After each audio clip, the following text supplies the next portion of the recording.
what would you do with it? So many different things. This could be a wreath on a front door instead of doing your typical wreath. It could be on a tabletop as a planter. It could be a candle in the middle. You can spray paint it any color that you like it. It's an easy project to do, and I call it hemajang. And hemajang is what we're going to do today. And hemajang is a word that I just started using years ago. I thought it was a real word, but it wasn't.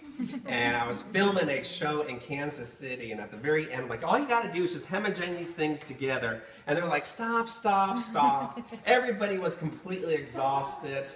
What in the hell is hemajang? I go, hemajang. You know, you take different elements, some that are related, some that are unrelated. You mix them up in such a funky little way. It works. Hemajang. Oh, and it works. I tell you what, I have a whatever presentation we go across the country speaking called Refresh, Remix, Restyle. It's all about hemajang. I've had people yell to me in the airport, hemajang! So, it could be in the dictionary. You can just mix and match colorful ones. You want one touching each other like that. You don't have to have them perfectly around because Mother Nature is not perfect. And most things are done odd numbers. That's why I'm doing odds in the smaller size. Then you do one like this, and then maybe one just a little bit off, a little bit farther off. And you can do this in the middle of a dining room table. You want to buy the ones that usually don't have the labels. I like that. Or nowadays they make them where they peel right off. Something, so if this is going to go on a dining room table, you want to do something fruity.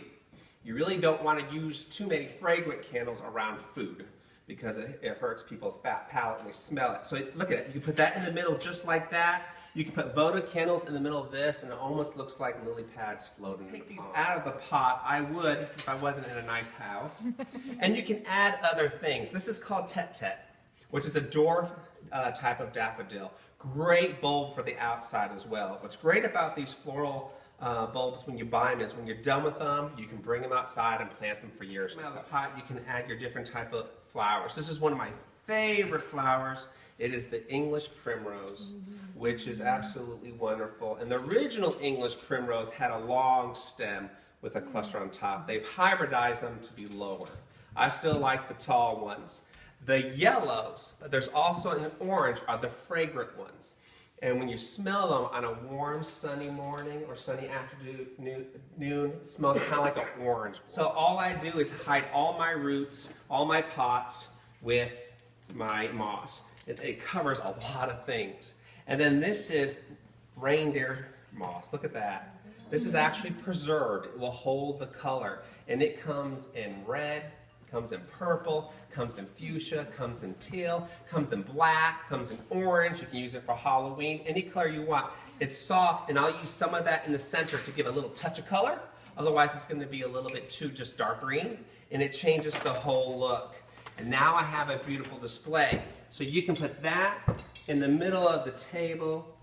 You can go ahead and make 3 of these. I brought 2. You kind of put them like that. And then you're going to come take a few more votive candles. And if I was in my own house, I'd probably have 15 of these. Because you eventually want to make it as full as possible so you see no water. And it looks great from below on the table with 2. And then if you really want, that's where I'll take, like they have the crystal or glass candlesticks. And I'll do 1, 2, 3 coming out of the water. And then you can add that to it. So I'll do that as well.